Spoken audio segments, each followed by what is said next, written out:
Assalomu alaykum hurmatli tomoshabinlar.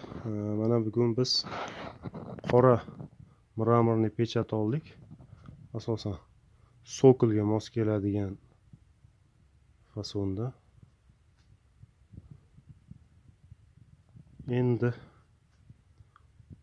qolipga solib qumma tayyor qildik.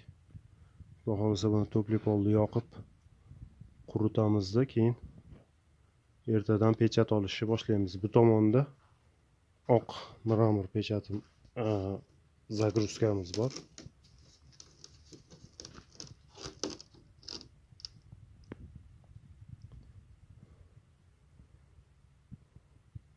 Narigi qora mramor sokolga mos kelsa, bunisi sokolni tepasiga, devorlarga mos keladi. Oldingi videolarimizda qo'ydik. G'isht shaklida, kvadrat shaklida kesib terib ko'rganimizni. Hurmatli tomoshabinlar, bir baho berib orasizlar.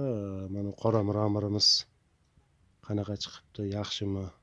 Lekin o'z qo'lim bilan birinchi marta chiqarishim, ustozimdan o'rganib kelganimdan keyin hali o'zim chiqarib ko'rmagan edim. Bu birinchisi. Kommentariyada o'zingizlarning fikringizni qoldirishinglar mumkin.